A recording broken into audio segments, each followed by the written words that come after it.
अस्सलाम वालेकुम रहमतुल्लाह।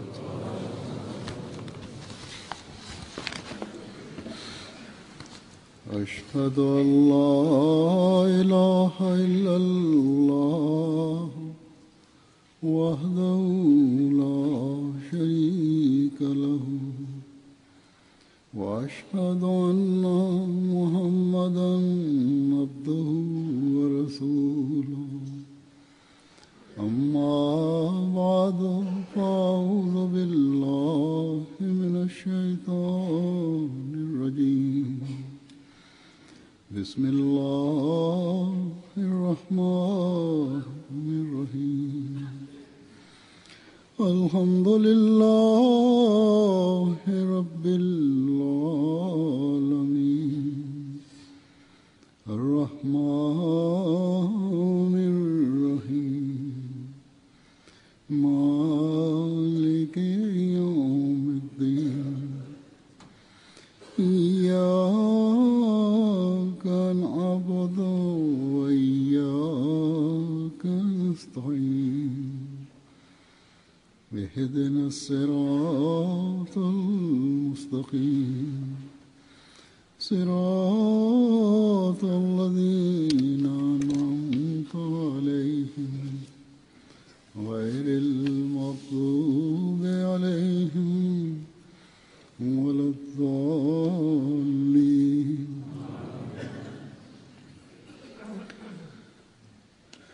इस वक्त मैं आपको सहाबा हज़रत मसीह मौऊद अलैहिस्सलाम সামনে হযরত মসিহ মউদ আলাইহিসসালামের সাহাবীদের বয়াতের সাথে সম্পর্কযুক্ত রয়াত বা ঘটনাবলী উপস্থাপন করব।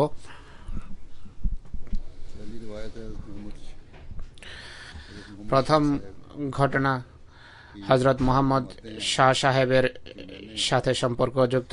তিনি বলেন, আমি পূর্বে যে সমস্ত ঘটনাবলী বর্ণনা করেছি এই ঘটনা তার পূর্বে বর্ণিত ঘটনার ধারাবাহিকতায় আসছে।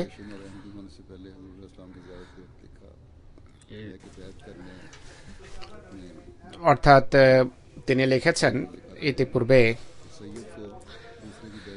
যে সৈয়দদের অন্যের হাতে বয়াতের প্রয়োজন নেই, ইনি সৈয়দ ছিলেন। তাই বলেছেন যে আমার ধারণা এটি ছিল সৈয়দদের অন্যের হাতে বয়াতের দরকার নেই। একটি এমন ঘটনা তিনি লিখেছেন ইতিপূর্বে, সেই দিকে ইশারা করছেন। ইনি বলছেন যে তাই যদিও মসিহুল ইসলামকে সত্য মনে করতাম কিন্তু বয়াত করার প্রয়োজন আছে বলে মনে করিনি। তিনি বলেন কিছুদিন এই ধারণাই আমার মন মস্তিষ্কে বিরাজ করত, কিন্তু যখনই কোনো অধিবেশনে হযরত মির্জা সাহেবের কথা আসতো, প্রশংসা সূচক উল্লেখ যদি কেউ করত বা উল্লেখ আসতো, আমি মনোযোগ সহকারে তা শুনতাম। যেই বৈঠকে বা মজলিসে তার বিরোধিতা সেখানে বসা আমার অপছন্দনীয় হতো, সেখানে আমি বসতাম না, উঠে চলে যেতাম। অবশেষে একদিন কোনো বৈঠকে কেউ অন্য ব্যক্তিকে বলছিল তোমার কোনো পীর নেই, তোমার কোনো আধ্যাত্মিক নেতা নেই। এটি শুনে আমি ভাবলাম যে এই বেপীর বা বেমুরশেদ শব্দ একটি গালি, আর আমার কোনো পীর বা আধ্যাত্মিক নেতা নেই। সৈয়দের কি এমন সম্পর্কের কোনো প্রয়োজন নেই? আমি নিজেই ভাবলাম যে অনেক বড় বড় বুজুর্গ এমন অতিবাহিত হয়েছেন যারা সৈয়দ ছিলেন, তারা সৈয়দ নয় এমন অনেক আধ্যাত্মিক বুজুর্গের হাতে বয়াত করে কল্যাণমণ্ডিত হয়েছে। তখন আমার চিন্তা হলো, কিন্তু জ্ঞান স্বল্পতা এবং অজ্ঞতার কারণে কাউকে জিজ্ঞেস করিনি কোনো কিছু। কিন্তু হৃদয়ে একটা লক্ষ্য এবং উদ্দেশ্য রেখে কিছু ভালো মানুষের সাথে লক্ষ্য অর্জনের মানুষে কিছু বেদ বা দোয়ার কথা জিজ্ঞেস করলাম, দোয়া করা আরম্ভ করলাম। কিন্তু আমার প্রকৃত উদ্দেশ্য ছিল কোনো কামেল আধ্যাত্মিক নেতার সন্ধান, কোনো সৈয়দ যেন আমার লাভ হয়, এটি ছিল আমার উদ্দেশ্য। এমন নেতার আমার দরকার যে সৈয়দ হবেন। দীর্ঘদিন চিল্লা করতে থাকি, বিভিন্ন দোয়ায় রত থাকি, বিভিন্ন কবরস্থানে, নদীতে, কূপে, পাহাড়ে, বিভিন্ন পুণ্যবান লোকদের মাজারে এক কথায় বিভিন্ন অজানা স্থানে গিয়ে 40 दिन चिल्ले किए, कुछ ना बना। 40 দিন পর্যন্ত চিল্লা করে, কিন্তু লাভ কিছু হয়নি। অবশেষে একদিন নিরাশ হয়ে तसल्ली दी, ঘুমিয়ে পড়ি। ঘুমে এক বুজুর্গের সাথে সাক্ষাৎ হয়। তিনি আশ্বস্ত করেন, হে পুত্র, তুমি যেই আধ্যাত্মিক নেতা পাবে তিনি সবার আধ্যাত্মিক নেতা। তার সামনে অন্য সমস্ত পীর মুর্শিদ ম্লান হয়ে যাবে। এই স্বপ্ন দেখে আমি আশ্বস্ত হলাম, নিশ্চিত হলাম যে কামেল আধ্যাত্মিক নেতা অবশ্যই লাভ হবে। 1905 সনে এক রাতে অবশেষে আমি স্বপ্নে দেখি क्योंकि एक वसी मैदान है जो कि बिल्कुल साफ और पाकीज़ा है। এক বিশাল এবং বিস্তৃত মাঠ, যাকে পরিষ্কার পরিচ্ছন্ন করা হয়েছে। যেভাবে একটা বড় সভাস্থলকে পরিষ্কার করা হয়, তাতে একটা উঁচু বাদশাদের যোগ্য একটা উঁচু স্টেজ প্রস্তুত করা হয়েছে, যা আমার মতো যোগ্য, যার প্রশংসা করতে পারবে না। আমাকে বলা হচ্ছে এখানে আজকে নবীদের সভা হবে, আর মহানবী হজরত মোহাম্মদ সাল্লাল্লাহু আলাইহি ওয়াসাল্লাম আজ তার প্রিয় পুত্রকে সিংহাসনে আসীন করার জন্য আসবেন। আমি আনন্দে লাফিয়ে উঠি এবং খুব দ্রুত বেগে ছুটে এই মাঠে স্টেজের একান্ত নিকটে সর্বপ্রথম পৌঁছি। শ্রান্ত অবস্থায় কিছুক্ষণ পর সেই মাঠ পবিত্র এবং জ্যোতির্মণ্ডিত চেহারার অধিকারী লোকদের মাধ্যমে ভরে যায়। मैंने भी ऊपर তখনই সবাই উপরের দিকে তাকানো আরম্ভ করলো, আর আমি উপরের দিকে তাকালাম। তখন বোঝা গেল যে পুরো জাহাজের মতো খুবই সুন্দর কিছু দোলনা বা ঝুলনা অবতরণ করছে। এর কোনোটিতে শুধু এক পুরুষ, কোনোটিতে এক পুরুষ বা এক মহিলা, কোনোটিতে শুধু দুই পুরুষ বা কোনোটিতে দুই মহিলা আকাশ থেকে খুব সহজে সুন্দরভাবে নেমে আসছে। আমি সহজেই বুঝতে পারি যে উনি অমুক নবী, উনি অমুক নবী। নবীদের অনেক স্ত্রীরা উম্মাহাতুল মুমিনিন, যেমন মা হাওয়া, মা হাজরা, মারিয়াম, বিবি ফাতেমা, খাদিজা রাদিয়াল্লাহু আনহা, সকলেরই শুভাগমন হয়। আর সব নবী আলাইহিমুসসালাম এবং তাদের স্ত্রীরা এসে নিজ নিজ চেয়ারে আসন গ্রহণ করেন। আর সেভাবে অপেক্ষা হচ্ছিল যেভাবে জুমার দিন কাদিয়ান শরীফ অর্থাৎ মসজিদে আকসায় হযরত খলিফাতুল মসিহ সান রাদিয়াল্লাহু আনহুর যুগের কথা বলছেন, যে সেই যুগে যেভাবে অপেক্ষা হতো। অনেক সময় আকাশের দিকে তাকিয়ে তারা বলেন যে পিতা পুত্র পথেই আছেন। কিছুক্ষণ পর এক এমন ঝোলনা বা দোলনা নামে, যা সবচেয়ে বেশি সজ্জিত ছিল। তাতে জনাব হজরত মোহাম্মদ মুস্তফা সাল্লাল্লাহু আলাইহি ওয়াসাল্লাম এবং হজরত মির্জা গোলাম আহমদ সাহেব মসিহে মউদ আসেন এবং তারা নেমে স্টেজে পাশাপাশি রাখা দুটো চেয়ারে বসেন। প্রথমে আমাকে মহানবী হজরত মোহাম্মদ সাল্লাল্লাহু আলাইহি সাল্লাম এবং তারপর হজরত মির্জা সাহেব আসসালামু আলাইকুম বলেন, আর উদ্বোধনী বক্তৃতা করেন মহানবী হজরত মোহাম্মদ সাল্লাল্লাহু আলাইহি ওয়াসাল্লাম এবং বলেন যে আমি আমার পুত্রকে আপনারা সব নবীদের সামনে, যার সম্পর্কে পূর্বেই আপনাদেরকে অবহিত করা হয়েছে, সিংহাসনে বসাচ্ছি। এরপর হজরত মির্জা গোলাম আহমদ আলাইহিস সালাম বক্তৃতা করেন। তখন সৈয়দের প্রকৃত অর্থ আমি বুঝতে পেরেছি। আর হজরত সাহেবকে দেখলাম যে লুধিয়ানা স্টেশনে যে মির্জা সাহেবের সাথে দেখা হচ্ছিল তিনি ছিলেন। ইনি যখন বুঝতে পেরেছেন যে সৈয়দের আসল পদমর্যাদা কি, পরের দিন সকালে ঘুম থেকে উঠেই বয়াতের পত্র পাঠিয়ে দেন। এরপর লেখেন যে মসিহে মউদের উপর সহস্র সহস্র বরকত এবং রহমত বর্ষিত হোক। হজরত মোহাম্মদ আলী সাহেব, পিতার নাম গামে খান সাহেব, তিনি বর্ণনা করেন, আমি 1903 বা 4-এ যে ভয়াবহ প্লেগ মহামারী দেখা দেয়, তারপর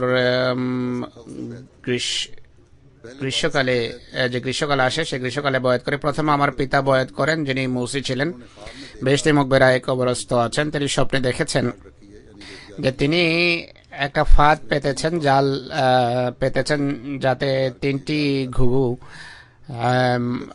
আটকা পড়েছে শিকারের জালে। মৌলভী বুটা খান তার এই স্বপ্নের এই অর্থ করেছেন যে আপনার 3 পুত্রই আহমদিয়ত গ্রহণ করবে, আর তদনুসারে আমরা 3 ভাই আহমদিয়ত গ্রহণ করি। হযরত মৌলভী শের আলী সাহেব রাদিয়াল্লাহু তাআলা আনহু বর্ণনা করেন যে আমি বয়াত করেছি 1906 সনে।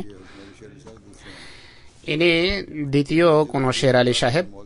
বয়াতের সৌভাগ্য যেভাবে লাভ হলো তা হলো আমি মৌলভী মোহাম্মদ আলী জালাল সাহেবের ভাই, যিনি ইউপির অধিবাসী ছিলেন, তার কাছে কোরআন পড়তাম।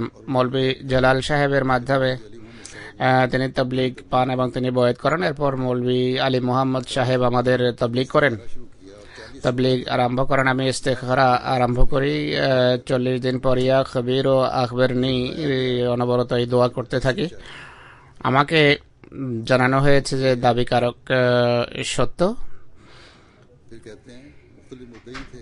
ইনি আরো বলেন যে অনেক দাবিকারক ছিল, তাই বোঝা যায়নি যে কোন দাবিকারকের কথা বলা হচ্ছে। তো দ্বিতীয় রাতে আমাকে জানানো হলো যে যিনি দাবি করেছেন তিনি সত্যবাদী। আবার বলেন তৃতীয় রাতে আমাকে জানানো হয় কাদিয়ানের যে ব্যক্তি দাবি করেছেন তিনি সত্যবাদী। তখনই আমি বয়াত করি।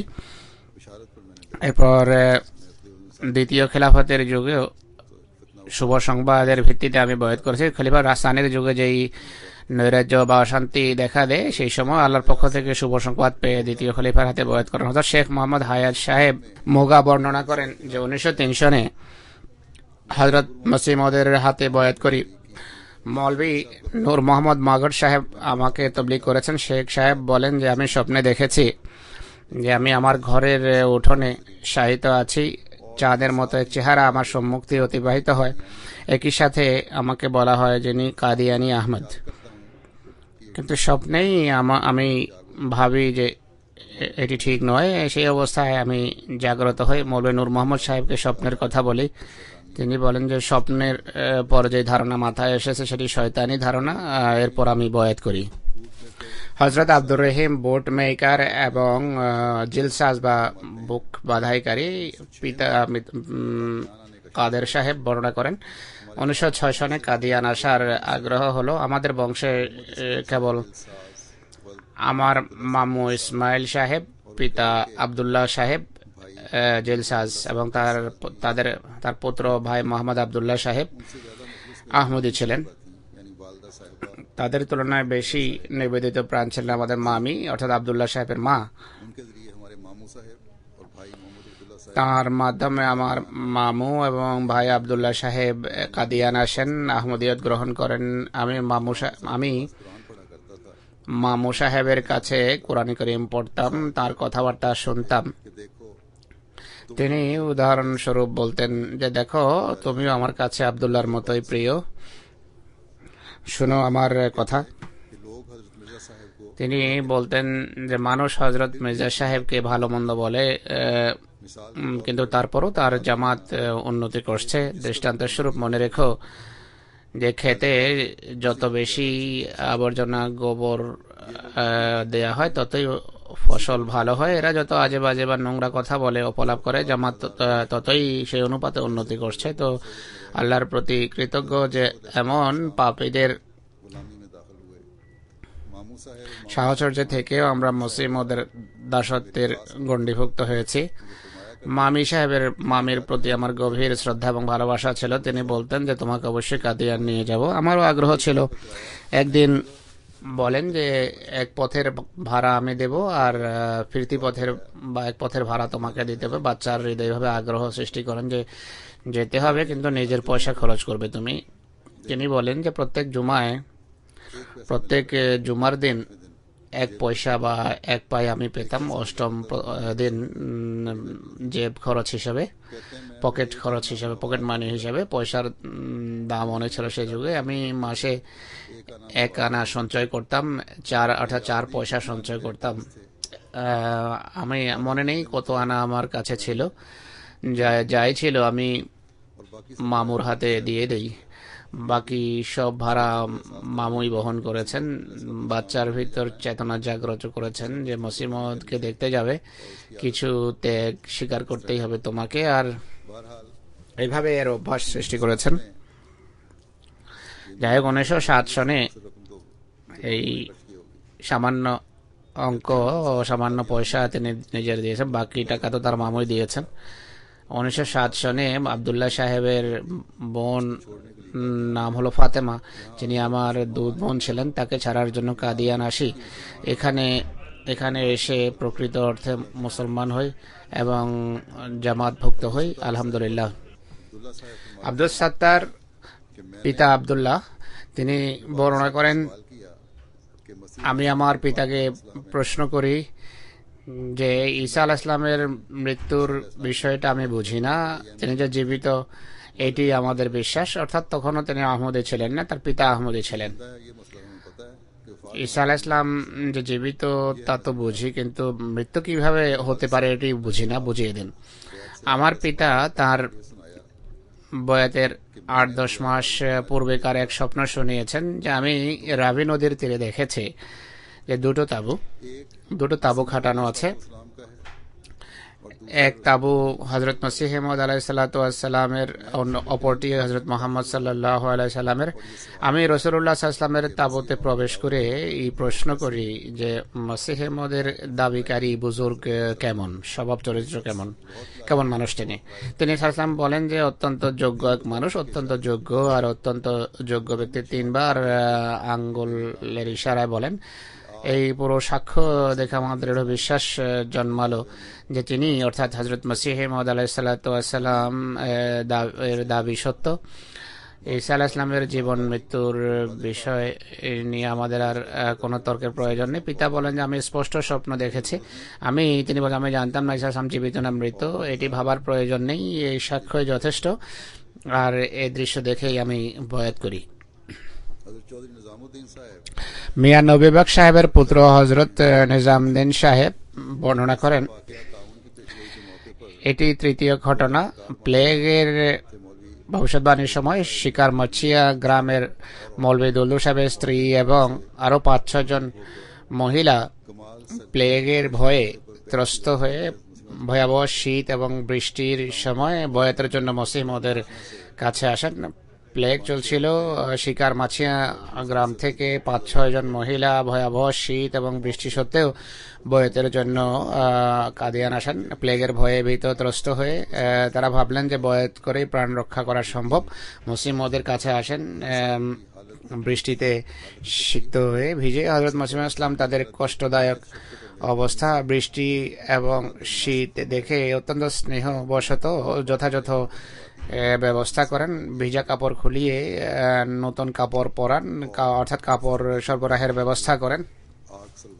শীত দূর করার জন্য আগুন জ্বালানোর ব্যবস্থা করেন। অবস্থা যখন কিছুটা তাদের শুধরে যায়, তাকে অনুরোধ করা হলো যে হুজুর আমাদের বয়াত নেন। হুজুর একান্ত স্নেহ পরবশ হয়ে বয়াত নেন এবং বয়াতকারীদের গণ্ডিভুক্ত করেন। মৌলভী সাহেবের স্ত্রী হযরত মুহাম্মদ সাল্লাল্লাহু আলাইহি সাল্লামের পয়গাম আসসালামু আলাইকুম পৌঁছান। তাদের ভিতর মৌলভী সাহেবের স্ত্রী কিছুটা শিক্ষিত ছিলেন। হযরত মসিহ মাউদের সাকাশে বয়াতের পর হাদিসে যে আছে আমার মসিহকে আমার এই সালামের তৌফা পৌঁছাবে, তিনি সেই সালাম পৌঁছান। হুজুর একান্ত আনন্দিত হন এবং বলেন এটি মুহাম্মদ সাল্লাল্লাহু আলাইহি ওয়াসাল্লামের এই পয়গাম আজ পর্যন্ত কেউ আমাকে পৌঁছায়নি। মানুষ আসে বয়াত করে এবং চলে যায়। উল্লিখিত বয়াতকারীরা অনুরোধ করেন যে হুজুরের কোনো ঝুটা বা পরিত্যক্ত খাবার তবরুক হিসাবে আমাদের চাই। চৌধুরী হাজী আয়াজ খান সাহেব, যিনি হাঙ্গেরি এবং অন্যান্য দেশে মুবাল্লিগও ছিলেন, তিনি বর্ণনা করেন তার পিতা সম্পর্কে। হযরত চৌধুরী করমদ্দিন রাদিয়াল্লাহু আনহু সম্পর্কে পিতা পুত্রকে জানিয়েছেন। পুত্র তা বর্ণনা করছেন যে পিতা আমাকে, চৌধুরী করমদ্দিন সাহেবের শব্দ, যে হযরত মসিহ মাউদের জেহেলম আসার যখন গুজব ছড়িয়ে পড়ে তখন তোমার মা হুসাইন বিবি সাহেবা স্বপ্নে আল্লাহর পক্ষ থেকে জানতে পারেন যে জেহেলম যে ব্যক্তির জেহেলামের শুভাগমন হচ্ছে এবং যার মানের বিরোধিতা করছে তিনি সত্য। প্রভাতে তোমার মা আমাকে বলেন যে তুমি যদি এই পবিত্র সুপুরুষ অর্থাৎ মসিহ মাউদের জিয়ারত করে তার হাতে বয়াত করো, এটি পরম সৌভাগ্যের ব্যাপার হবে। তিনি বলেন যেদিন হুজুর জেহেলাম পৌঁছান সেদিন খারিয়া এবং অন্যান্য স্টেশনে এমন ভিড় ছিল যা একদিন পূর্ব থেকেই জনসমাগমের কারণে হচ্ছিল হুজুরের চেহারা দেখার কোনো সুযোগ ছিল না। তাই তার হাজি ইয়াস খান সাহেবের পিতা তাকে বলছেন যে মামলার দিন তোমার মা আমাকে সেহরির সময় তাজা রুটি পাকিয়ে দেন এবং আমি খেয়ে পায়ে হেঁটে চলে যাই। কাচারির সামনে বড় কষ্টে পৌঁছি, কেননা মানুষ বিভিন্ন অজুহাতে হুজুরের পবিত্র চেহারা দেখার জন্য ছটফট করছিল। ডেপুটি সাহেবের বাংলোর বিপরীত দিকে এক জায়গায় সুন্দর শ্বশ্রুধারী মৌলবীরা বক্তৃতা করছিল, অর্থাৎ আহমদী মৌলানারা। তারা পাঞ্জাবিতে বলছিল, হে আল্লাহর সৃষ্টি, হে সত্য মাহদি এবং মসি, বড় সম্মানিত মসি এসে গেছেন, তাকে গ্রহণ করো। অর্থাৎ হে আল্লাহর সৃষ্টি, সত্য মসিহ মউদ এবং সম্মানিত মাহদি যার দীর্ঘদিন থেকে অপেক্ষা ছিল তিনি এসে গেছেন, এখন তার প্রতি বিশ্বাস স্থাপন করো। আমাদের খারিয়ার আহমদিরা কিছুদিন পূর্বেই জেহেলম চলে যায়, কেননা সেখানে আতিথেয়তা এবং নিরাপত্তার ব্যবস্থা করার প্রয়োজন ছিল। হুজুর ডিপটির কাচারিতে প্রবেশের 2-1 মিনিট পরেই বাইরে বেরিয়ে আসেন, আর হইচই শোনা যায় যে তিনি নির্দোষ খালাস পেয়েছেন। তিনি গাড়িতে বসে স্টেশনের দিকে চলে যান। আমি দেশে আরা ছিলাম যে হুজুরের কাছে কিভাবে পৌঁছা সম্ভব হবে, কিভাবে বয়াত করব। জানি না হুজুর শহরের দিক থেকে স্টেশন গিয়েছেন নাকি অন্য রাস্তায়। আমি ছুটে স্টেশন পৌঁছে যাই। হুজুর গাড়িতে বসে যান ট্রেনে, আর পুলিশ সবাইকে স্টেশন থেকে বের করে দেয়। বেড়ার অপর পারে যেদিকেই দৃষ্টি যায় জনসমুদ্রই চোখে পড়তো। পুলিশ যখন আমাদেরকে প্ল্যাটফর্ম থেকে বের করতে চাইলো, আমার দৃষ্টি এক রেলওয়ের পোস্টম্যানের উপর পড়লো। পরিচিত ব্যক্তি ছিল, রেলওয়ের চাকরি করতে, নাম ছিল আবদুল্লাহ। সে বুড়ে জঙ্গল গ্রামের অধিবাসী, সে হাডুডু এবং কুস্তিতে দক্ষ ছিল, আমার পরিচিত। আমি তাকে বললাম কোনো ব্যবস্থা করো, পুলিশ যেন আমাকে বের করতে না পারে এখান থেকে। আমি মির্জা সাহেবকে কাছে থেকে দেখতে চাই। আবদুল্লাহ কাটাওয়ালা আমার হাতে একটা রেলওয়ের পতাকা ধরিয়ে দিল, একটি তার হাতে ছিল আর অপরটি দ্বিতীয়টি আমার হাতে দিল, আর আমরা উভয় এভাবে হাঁটছিলাম যেন আমিও রেলওয়ের কর্মচারী।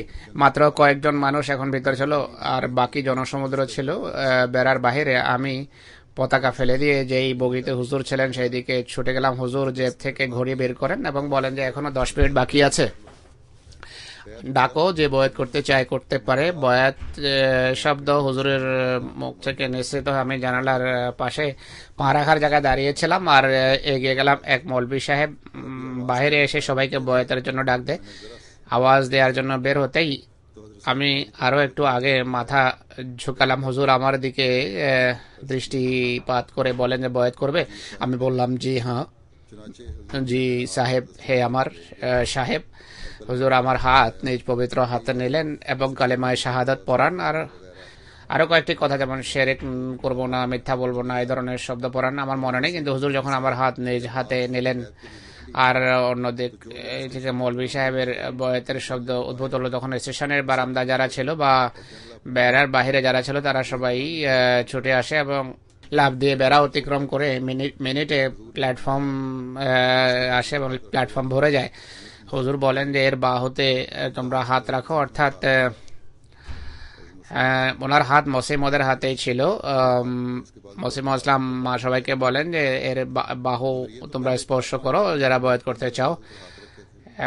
মাত্র 4-5 ব্যক্তি আমার কনুই এবং বাহুতে হাত রাখতে পেরেছে, কিন্তু এখন যে ছিল জনসমুদ্র। হুজুর বলেন যে এর পিঠে কাঁধে হাত দাও, যারা তাদের পেছনে তারা এইভাবে একে অন্যের পিঠে কাঁধে হাত রাখে বয়াত করো। তো আমার হাত হযরত মসিহ মউদের পবিত্র হাতে ছিল, বাকি জানি না। পিছে যারা কাঁধে হাত রেখেছে তাদের শাড়ি কত দীর্ঘ ছিল। হুজুর খুব দৃঢ়ভাবে আমার হাত ধরে রেখেছিলেন, তার চোখ তো প্রায় বা দৃষ্টি ছিল অর্ধনমিত।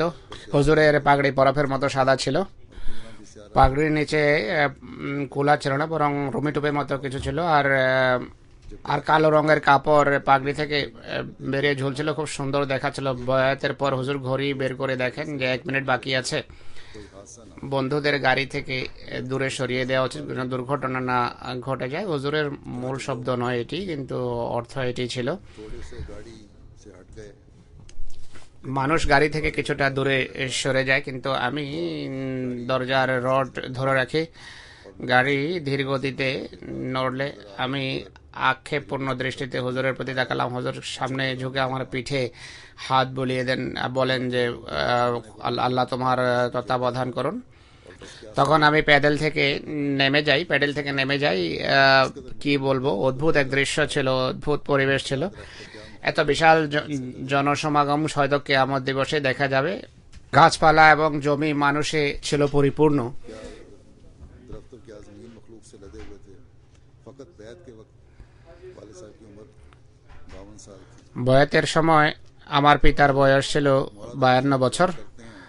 হযরত মৌলাদাদ সাহেব বর্ণনা করেন, 1880-র পূর্বেকার ঘটনা। আমার বয়স তখন হবে 10 বা 11 বছর। স্বপ্নে দেখলাম প্রস্তুত এলাট এবং কোমরে কাপড় বেঁধে একটি জামাত যাচ্ছে। তাদের নেতৃত্ব দিচ্ছেন এক ব্যক্তি, তারও কোমরে কাপড় বাঁধা, গলা এবং মাথা সবারই কোমরে কোমর বন্ধনী ছিল। সবার আগে যিনি ছিলেন তাকে নেতা মনে হচ্ছিল। তিনি বলেন যে 7 জমি 7 আসমান আমি সৃষ্টি করেছি। সবাই পিছনে যারা ছিল সমস্বরে বলছিল যে আমি নিজেই সৃষ্টি করেছি। এভাবে এটি বলতে বলতে তারা একটা পাকা 4 দেয়ালের ভিতর প্রবেশ করেন। অর্থাৎ 7 আকাশ 7 জমি আমি সৃষ্টি করেছি, আমি সৃষ্টিকর্তা, আমি নিজে সৃষ্টি করেছি বা করব।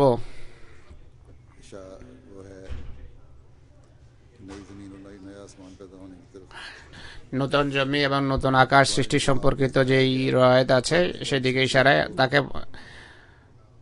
পুনরায় স্বপ্নে দেখানো হয়েছে। না, পরের ঘটনা বর্ণনা করেছেন যে আমার বড় ভাই আব্দুল হাকিম সাহেবের জ্বর ছিল। তার চিকিৎসা করছিল এক মৌলভী চিকিৎসক যে জামাতের ভয়াবহ বিরোধী ছিল। তার বড় ভাই শামসুদ্দিন ছিলেন আহমদী। এই গ্রামটি সকরে অবস্থিত। এই মৌলভী চিকিৎসক মৌলভী মসিমদ সম্পর্কে অশোভনীয় কথা বলে। আমি সেখানে উপস্থিত ছিলাম না। আমার ভাই যিনি অসুস্থ ছিলেন তিনি মৌলভীকে বাধা দেন। সেই হাকে বা চিকিৎসক মৌলভীকে বাধা দেন। তিনি বলেন আমি যখন বাইরে থেকে আসলাম মৌলভী ততক্ষণে চলে যায়। ভাই সাহেব অত্যন্ত সিরিয়াস কণ্ঠে বলেন যে আমি এই ডাক্তারের চিকিৎসা নেব না। সে হযরত মসিহ মউদ সম্পর্কে অশোভনীয় কথা বলেছে। সে মৌলভী পথিমধ্যেই প্লেগে আক্রান্ত হয় এবং ধ্বংস হয়। এরপর ভাই সাহেবকে আমি নিজের সাথে ভাওয়ালনগর নিয়ে যাই। সেখানে 2 জন অ্যাসিস্ট্যান্ট সার্জনের চিকিৎসা নেই। তারা বলে যে এর রক্ষা পাওয়া সম্ভব নয়, চিকিৎসা ছেড়ে দাও, পয়সা নষ্ট করো না। তখন আমি এরপর ভয়াবহ প্লেগ এর সংক্রমণ হচ্ছিল। মৌলভী যে অপলাপ করছিল সে পথিমধ্যেই প্লেগে আক্রান্ত হয়ে মারা যায়। কিন্তু তার ভাই যার চিকিৎসা করাচ্ছিলেন তিনি তার রোগও ক্রমশ উত্তরোত্তর বাড়তে থাকে। ভাওয়ালপুর যখন নিয়ে যান ডাক্তাররা সেখানে বলেন যে কিছুই করা সম্ভব নয়। ইনি বলছেন যে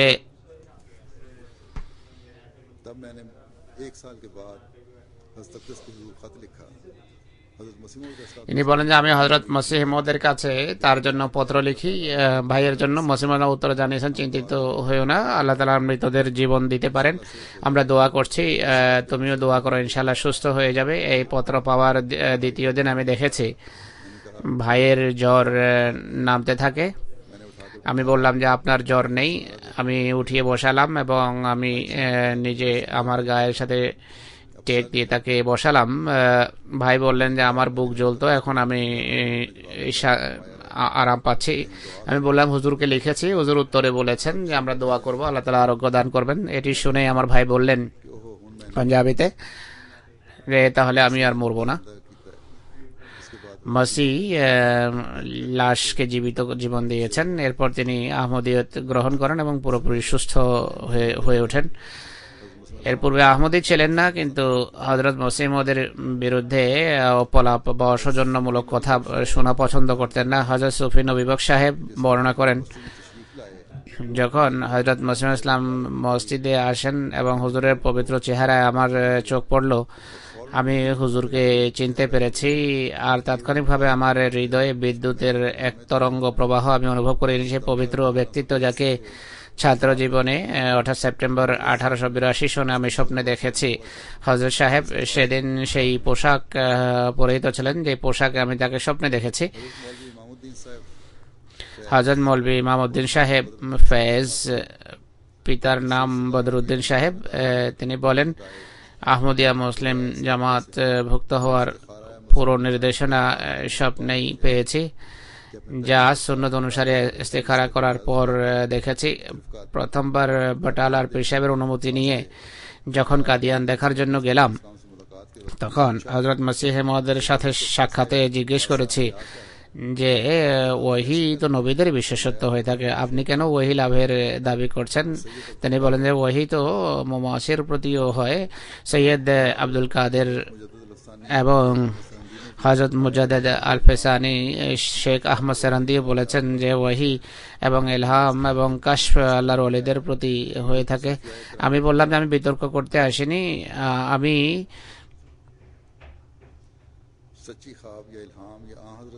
সুফিদের মতো সত্য স্বপ্ন বা ইলহাম বা রাসূলুল্লাহর জিয়ারতের কল্যাণেই আপনি যে সত্যবাদিতা বুঝতে পারবো। বিতর্ক করতে আসিনি, আমি এসেছি আমি যেন কোনো সত্য স্বপ্ন বা ইলহাম পাই বা রাসূলুল্লাহকে যেন স্বপ্নে দেখি, তাহলে বুঝতে পারবো যে আপনি সত্য। তিনি আমাকে বলেন যে আপনি ইস্তেখারা করুন। আমি জিজ্ঞেস করলাম কোন ইস্তেখারা? তিনি বললেন যেভাবে হযরত মুহাম্মদ সাল্লাল্লাহু আলাইহি ওয়াসাল্লাম বলেছেন যে আমার সত্যতা সম্পর্কে আল্লাহকে প্রশ্ন করো। আমি জিজ্ঞেস করলাম কিভাবে? হযরত মসিহ মাউদ আলাইহিস সালাতু ওয়াস সালাম বলেন যে ইস্তেখারা করো। এই দুটো কথা থেকে আমার দৃঢ় বিশ্বাস জন্মে।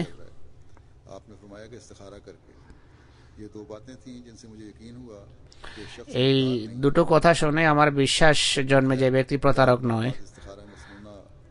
4 মাস পর সুন্নত সম্মত ইস্তেখারার ফলশ্রুতিতে 4 মাস ইস্তেখারা করি, আর সেই ইস্তেখারার পর আমি এই স্বপ্ন দেখি যে আমি একটা মসজিদে এসেছি, যা মসজিদে মুবারকের মতো। হযরত মসিহুল ইসলাম ফজরের নামাজ পড়ে দালানে এসে বসেন, আর চেহারা ছিল অত্যন্ত জ্যোতির্মণ্ডিত। আমি বললাম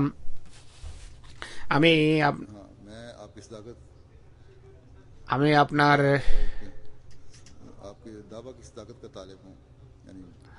আপনার দাবির সত্যতা সম্পর্কে আমি জানতে চাই। আমি জিজ্ঞেস করতে চাই যে আপনার দাবি যে সত্য তার প্রমাণ কি? তিনি বলেন মসিহ মাউদের পক্ষ থেকে উচ্চস্বরে আওয়াজ আমার কানে আসে, যার আসার কথা ছিল তিনি এসে গেছেন। এই আওয়াজ আমার অন্তরের গভীরে ঢুকে যায়। আমার দৃঢ় বিশ্বাস জন্মে যে যার আসার কথা ছিল তা মসিহ মাউদ এবং প্রতিশ্রুত মাহদি এসে গেছেন। ইস্তেখারার যুগে আমি বড় বিনয়ের সাথে অনেক দোয়া করেছি এবং আল্লাহ তাআলার কাছে বলি যে হে আল্লাহ, যদি আমি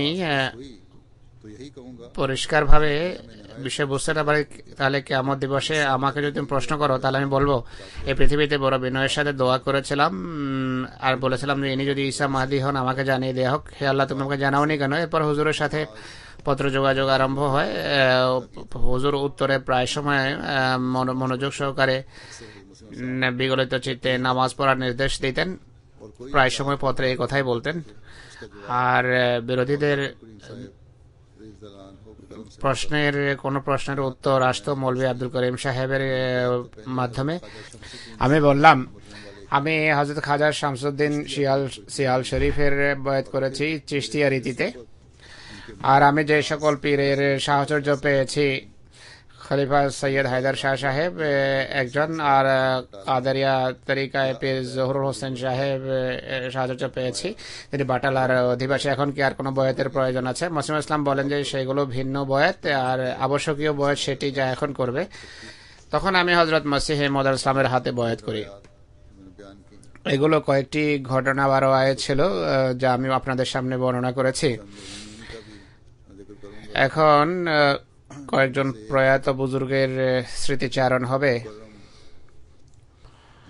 যাদের একজন জনাব ফজলুর রহমান খান সাহেব, যিনি রাওয়ালপিন্ডি জেলার আমির ছিলেন। 29 অক্টোবর 2012-তে সংক্ষিপ্ত অসুস্থতার পর 83 বছর বয়সে তিনি ইন্তেকাল করেন। ইন্না লিল্লাহি ওয়া ইন্না ইলাইহি রাজিউন। এখানে অবস্থান করছিলেন, জলসায় এসেছিলেন। এরপর আমি তাকে বললাম যে কিছুদিন এখানে অবস্থান করুন। দীর্ঘদিন থেকেই তিনি অসুস্থ ছিলেন, কিন্তু তার চিন্তা চেতনার উপর পুরো নিয়ন্ত্রণ ছিল। বড় বীরত্বের সাথে ইমারতের দায়িত্ব তিনি পালন করেছেন। তিনি মৌলভী আব্দুল গফুর সাহেবের ছেলে ছিলেন, যিনি দ্বিতীয় খেলাফতের যুগে বয়াত করেছিলেন। জনাব ফজলুর রহমান সাহেব জন্মসূত্রে আহমদী।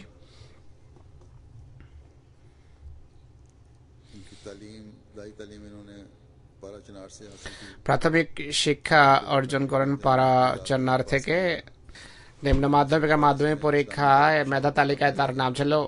1948 ইসলামিয়া কলেজে ভর্তি হন। 50-51-তে ইন্টারমিডিয়েট পাশ করেন। এরপর Punjab college of engineering technology ভর্তি হন। 1954-তে বিএসসি এবং সিভিল ইঞ্জিনিয়ারিং আর কেমিক্যাল ইঞ্জিনিয়ারিং পাশ করেন। বিভিন্ন সরকারি এবং ব্যক্তি মালিকানাধীন প্রতিষ্ঠানে বড় বড় পদে চাকরি করেছেন। ইঞ্জিনিয়ারিং কলেজে পড়ালেখাকালে খলিফাতুল মসিহ সানি রাদিয়াল্লাহু আনহু তাকে আহমদিয়া ইন্টার কলেজ অ্যাসোসিয়েটস এর প্রেসিডেন্ট নিযুক্ত করেন। ইনি বলেন যে একবার ছাত্রদের ও আহমদি ছাত্রদের সাথে খলিফা সানি রাদিয়াল্লাহু আনহুর একটা মিটিং এর তিনি ব্যবস্থা করেন। যখন খলিফা সানিকে অবহিত করেন, খলিফা সানি রাদিয়াল্লাহু আনহু বলেন যে আমি তো অত্যন্ত ব্যস্ত। এরপর তিনি তাকে বলেন যে আমি তো এখন সবাইকে আমন্ত্রণ দিয়ে বসেছি। খলিফা সানি রাদিয়াল্লাহু আনহু তখন বলেন ঠিক আছে, আমি লাহোর আসছি। আর তাকে বলেন যে আপনি ব্যবস্থা করুন। তিনি সব ব্যবস্থা করেছেন। লাহোরের যিনি আমির ছিলেন তিনি পরে এটি জানতে পারেন যে খলিফা সানি রাদিয়াল্লাহু আনহু লাহোর আসছেন। আমিরের জানা ছিল না। যাই হোক, তিনি তখন থেকেই জামাতি কাজে জড়িত এবং সক্রিয়। হায়দ্রাবাদ অবস্থানকালে তিনি চাকরির যুগে সেখানে অবস্থান করেছেন। খলিফা সালেসের যুগে খুদামুল আহমদিয়ার কায়েদ রিজন হিসাবে কাজ করেছেন, আঞ্চলিক কায়েদ হিসাবে কাজ করেছেন। সেখানে হায়দ্রাবাদের জেলা কাজী হিসাবেও সেবার সুযোগ হয়েছে। হালকা প্রেসিডেন্ট, সেক্রেটারি ইসলামী শাহ, জেলার নায়েব আমির এবং 1958 সনে খলিফাতুল মসিহ রাবে রাহিমাহুল্লাহ 1998 সনে খলিফা রাবে রাহিমাহুল্লাহ রাওয়ালপিন্ডি জেলার এবং রাওয়ালপিন্ডি শহরে আমির নিযুক্ত করেন। খেলাফত এবং জামাতের প্রতি গভীর ভালোবাসা ছিল। সব মাহফিলে তার কথাবার্তার কেন্দ্রবিন্দু হতো জামাতের ঘটনা, সাহাবা, মুসলিম ইসলামের সাহাবাদের জীবন এবং আহমদিয়তের খলিফাদের ঘটনাবলীর আলোকে কথা বলতেন। খেলাফতের প্রতি আনুগত্য এবং খেলাফতের সাথে সুসম্পর্কের নির্দেশ দিয়েছেন। সন্তানদেরকে অত্যন্ত দোয়াগু মানুষ ছিলেন। প্রত্যেক ঘর থেকে বের হওয়ার পর ছেলেরা বলেন যে সবাইকে বসিয়ে দোয়া করাতেন। আর শুরু থেকে তার এটি রীতি ছিল। গত কয়েকদিন হাসপাতালে ছিলেন তিনি। সেখানেও যখনই চেতনা ফিরে পেতেন সবাইকে বলতেন যে এখন হাত উঁচিয়ে দোয়া করো। শোক সন্তপ্ত পরিবারে তিনি যাদের ছেড়ে গেছেন তাদের স্ত্রী ছাড়া 2 মেয়ে এবং 4 ছেলে তিনি রেখে গেছেন। তার সব ছেলে দেশের বাইরে অবস্থান করছেন, মেয়েরাও। তার বড় বোনের ইন্তেকালের পর বাচ্চারা ছোট ছিল, বাচ্চাদের তিনি লালন পালন করেছেন। বরং তার বোনের মেয়েদের মধ্য থেকে এক মেয়ে 2 বার দুর্ঘটনার সম্মুখীন হন। একজন নওয়াব সাথে সাংঘড়ে এক ভাতিজির বিয়ে দেন। তার সেই মেয়ের স্বামী, ভাতিজির স্বামী শহীদ হয়ে যান। এরপর দ্বিতীয় বিয়ে হয় সেই ভাঞ্জির শহীদের ভাইয়ের সাথে, পীর হাবিব সাহেবের সাথে।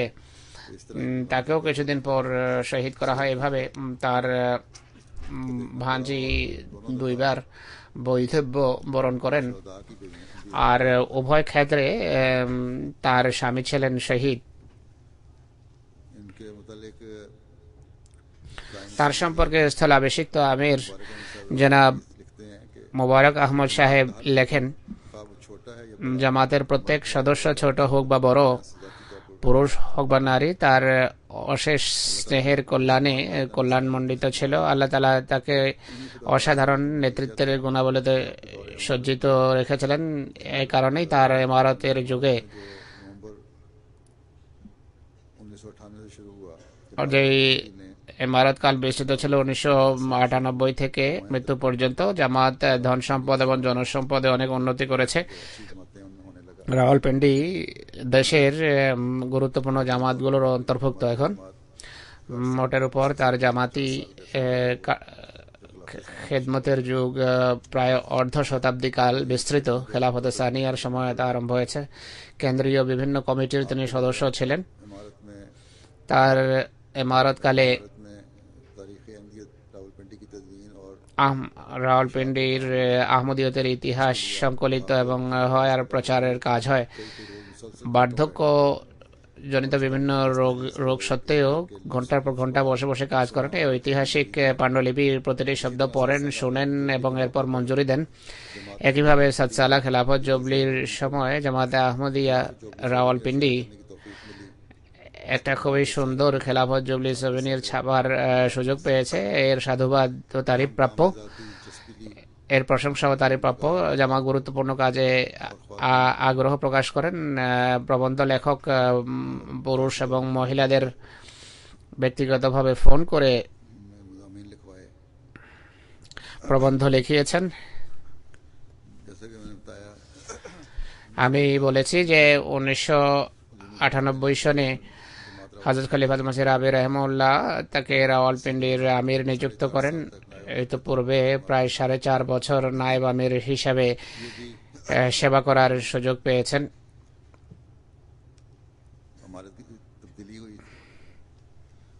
ইমারতে পরিবর্তন আসার কারণে এটি হয়েছে। আমি ব্যক্তিগতভাবে এটি জানতাম। তখন আমি নাজরে আলা ছিলাম। খলিফাতুল মসিহ রাবের সাথে তিনি খলিফাতুল মসিহ রাবে যখন সদর খুদ্দামুল আহমদিয়া ছিলেন, তার নায়েব হিসাবে ইনি কাজ করেছেন। আমার সামনে অনেক নাম ছিল না। খলিফাতুল মসিহ রাবে রহমুল্লাহ আমাকে লিখেছেন যে নাম প্রস্তাব করো রাওয়ালপিন্ডি জেলা আমির হিসাবে রাওয়ালপিন্ডি শহরের জন্য। তার নামও আমি পাঠিয়েছিলাম, যা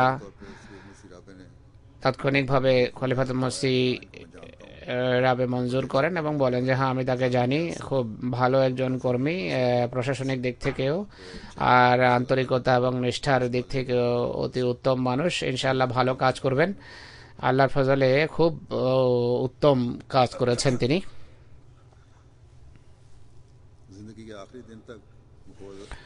জীবনের শেষ দিন পর্যন্ত অর্পিত দায়িত্ব সুচারুরূপে পালন করেছেন।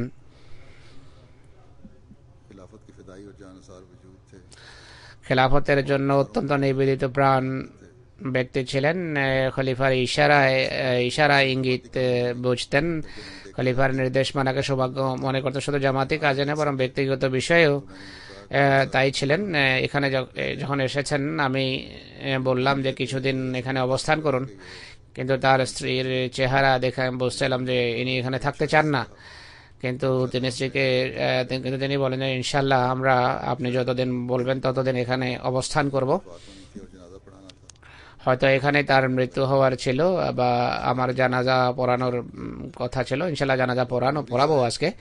আর এই কারণে আল্লাহ ব্যবস্থা করেছেন। ডাক্তার নুরি সাহেবের সাথে তার সুগভীর সুসম্পর্ক ছিল। তিনি লেখেন যে তার সাথে বিভিন্ন ভাবে আমার সুসম্পর্ক ছিল। আমার অত্যন্ত ঘনিষ্ঠ বন্ধু ছিলেন। ডাক্তার সাহেব নায়েব আমির হিসাবেও তার সাথে কাজ করেছেন। আবার তার ডাক্তার হিসেবে ব্যক্তিগত চিকিৎসক ছিলেন। তিনি বলেন সকল অর্থে আমি তাকে দেখেছি। অনেক গভীর গুণাবলীর অধিকারী মানুষ ছিলেন। ফজলুর রহমান সাহেব একজন খোদাভীরু মানুষ ছিলেন। সকল পরিস্থিতিতে আল্লাহর উপরে নির্ভর করতেন। খেলাফতের প্রতি তার কামেল বিশ্বস্ততা, ভালোবাসা এবং আন্তরিকতার সম্পর্ক ছিল। যখনই খলিফা ওয়াক্তের নাম আসতো তিনি আবেগ আপ্লুত হয়ে যেতেন। তার ওঠা বসা চলাফেরা জামাতি খেদমতে ছিল। অনেক রোগের শিকার ছিলেন, হুইল চেয়ার ব্যবহার করতেন, কিন্তু তা সত্ত্বেও ধর্মীয় জামাতের কাজের জন্য অনেক পরিশ্রম করতেন। শেষের 2-3 বছর তো হুইল চেয়ারে সীমাবদ্ধ হয়ে যান। কখনো অভিযোগ করতেন না, কখনো তার কপালে চিড় ধরতো না। গরিব, ইয়েতিম, বিধবা এবং যোগ্য ছাত্রদের অনেক দেখাশোনা করতেন। আত্মীয় স্বজন, অর্থনৈতিকভাবে দরিদ্র পরিবারের সাহায্য করতেন, দিক নির্দেশনা দিতেন। কায়েদ, রাওয়ালপিন্ডির কায়েদ খুদ্দামুল আহমদিয়া লেখেন যে শ্রদ্ধেয় আমির সাহেব এক স্বতন্ত্র ব্যক্তিত্বের অধিকারী মানুষ ছিলেন, অত্যন্ত মিশুক, দরিদ্রদের প্রতি সহানুভূতিশীল, আল্লাহর ইচ্ছায় সন্তুষ্টি, খেলাফতের প্রতি গভীর ভালোবাসা রাখতেন, ধৈর্যশীল এবং কৃতজ্ঞ মানুষ ছিলেন। ধর্মকে দুনিয়ার উপর প্রাধান্য দেওয়ার এক মূর্ত প্রতীক ছিলেন। তিনি বলেন যে অধম আমির সাহেবের খুব কাছে অবস্থানের সুযোগ পেয়েছে, তার স্নেহ এবং ভালোবাসা পিতার তুলনায় অধিক ছিল, পিতার ভালোবাসা চেয়ে অধিক ছিল। এই আচরণেই সর্বত্র প্রত্যেক আমির এবং প্রেসিডেন্টের হওয়া উচিত। খুদ্দামুল আহমদিয়ার নিজামের সাথে, জামাতের অন্যান্য অঙ্গ সংগঠনের সাথে, যুবকদের সাথেও প্রত্যেক কায়েদ এবং প্রেসিডেন্টদেরও উচিত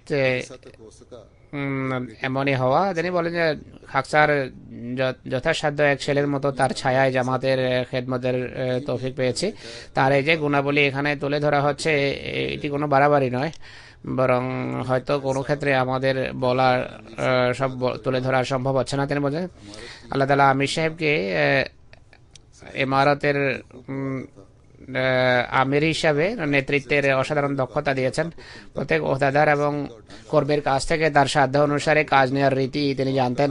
প্রত্যেক পদাধিকারী বা ওহদাদার বরং জামাতের প্রতিটি ব্যক্তি তার প্রতিটি নির্দেশ মেনে আনন্দ বোধ করত এবং নিজের জন্য সম্মানের কারণ মনে করত।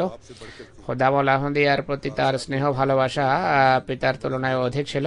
এটি তিনি বলেন যে আমি অকুণ্ঠ চিত্তে বলতে পারি যে গত 10 বছরে খুদ্দামুল আহমদিয়া রাওয়ালপিন্ডি যে অসাধারণ উন্নতি করেছে, এতে শ্রদ্ধেয় আমির সাহেবের সবচেয়ে বড় ভূমিকা রয়েছে। এতে সবচেয়ে বড় ভূমিকা হলো আমির সাহেবের।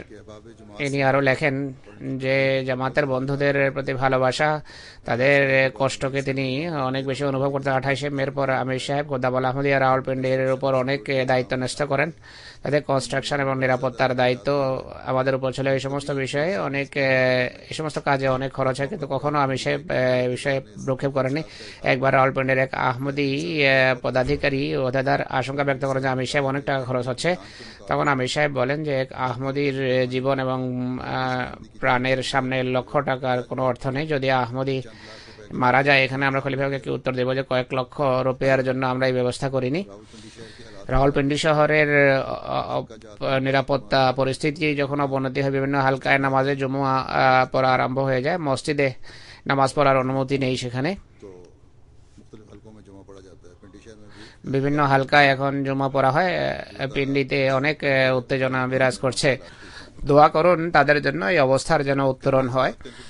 ইনি বলেন যে তিনি এ বিষয়ে অত্যন্ত উৎকণ্ঠিত থাকতেন যে জামাতের সাথে যোগাযোগ হচ্ছে না। জামাত যখন এক জায়গায় একত্রিত হয়, সেখানে জামাতের আমিরের দিক নির্দেশনা দেওয়ার সুযোগ হয়, পথের নির্দেশনা দেওয়ার সুযোগ পান, কথাবার্তা বলার সুযোগ হয়। কিন্তু রাওয়ালপিন্ডিতে তো অফিসে বসার অনুমতি নেই, সবকিছু সিল করে দেওয়া হয়েছে। ইনি বলেন যে আমার জন্য নির্দেশ ছিল যে কোনো হালকায় আমাকে নিয়ে যাবেন। আমির সাহেব কাইসাকে বলেছেন যে আমাকে নিয়ে যাবেন, যেহেতু এখানে একত্রিত হতে পারছি না। তাই ফজলুর রহমান সাহেব আমির হিসাবে বিভিন্ন জায়গায় যাবেন এবং মানুষের সাথে যোগাযোগ অবিচ্ছিন্ন থাকে।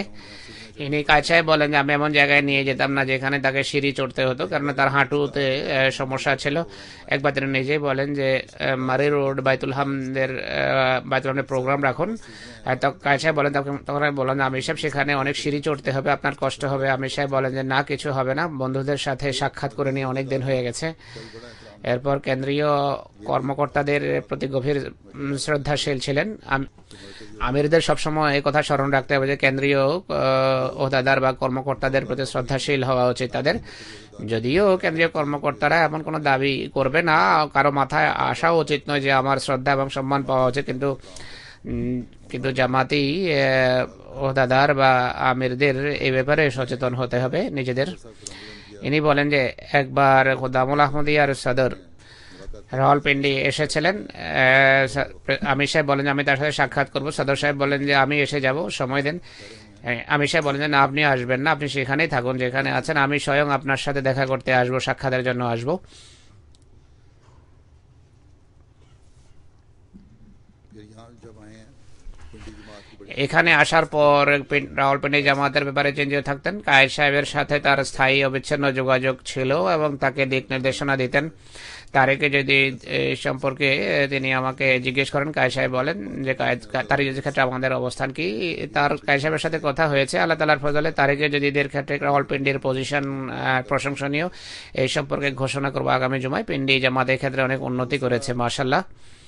वफात का जो দ্বিতীয় প্রয়াত ব্যক্তি যার স্মৃতিচারণ হবে अफ्रीकन अमेरिकन তিনি জনাব মোহসেন মাহমুদ সাহেব, আফ্রিকান আমেরিকান আহমদি। 19 अक्टूबर को उनकी वफात 84 বছর বয়সে 19 অক্টোবর ইন্তেকাল করেছেন। ইন্না লিল্লাহি ওয়া ইন্না ইলাইহি রাজিউন। তিনি 1958 সনে বয়াত করেছেন। में अहमदियत में शमूलियत इख्तियार की थी। ইসলাম আহমদিয়ত গ্রহণের সৌভাগ্য হয়েছে। बाद আহমদিয়ত গ্রহণের পর অনেক সমস্যার সম্মুখীন হতে হয়েছে, বড় ধৈর্য এবং অবিচলতার সাথে সব মোকাবেলা করেছেন। সেক্রেটারি তাবলিগও ছিলেন।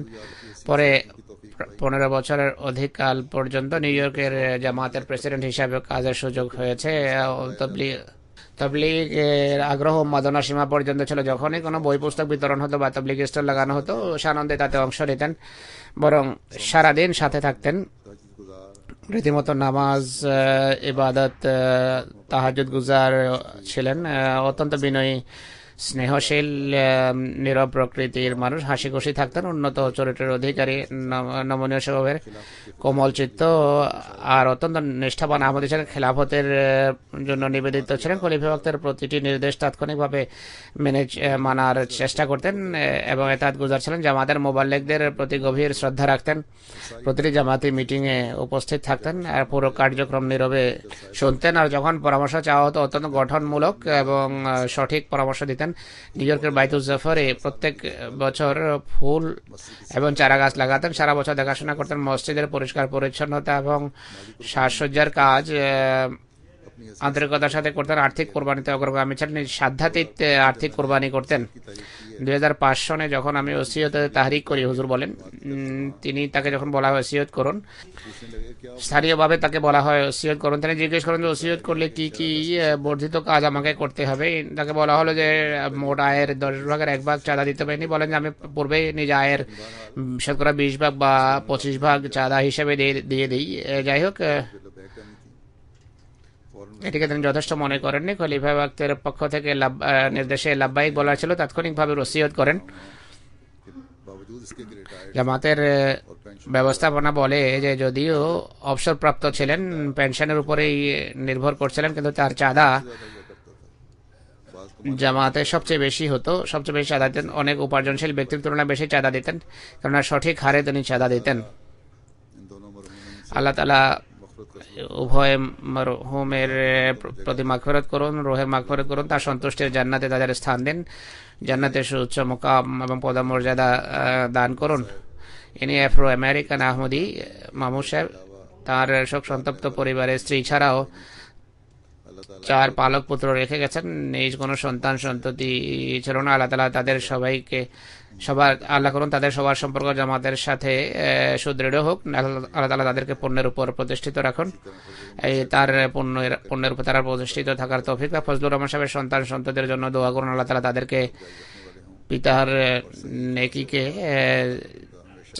জাগরুক এবং জীবিত রাখার তৌফিক দিন। জামাত এবং খেলাফতের সাথে নিষ্ঠা এবং সঠিক আন্তরিকতার সম্পর্ক সুপ্রতিষ্ঠিত থাকুক। তাদের উভয়ের জানাজা নামাজের পর পড়াবো ইনশাল্লাহ। একটি জানাজা হবে উপস্থিত জানাজা, ফজলুর রহমান সাহেবের জানাজা।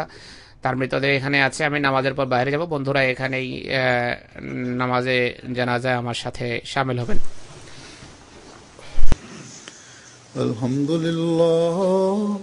الحمد لله نحمده ونستعينه ونستغفره ونؤمن به ونتوكل عليه ونعوذ بالله من شرور أنفسنا ومن سيئات أعمالنا من يهده الله فلا مضل له ومن يضلل فلا هادي له ونشهد أن لا إله إلا الله ونشهد أن محمدا عبده ورسوله عباد الله رحمكم الله إن الله يأمر بالعدل والإحسان وإيتاء ذي القربى وينهى عن الفحشاء والمنكر والبغي يعظكم لعلكم تذكرون اذكروا الله يذكركم وادعوه يستجب لكم ولذكر الله أكبر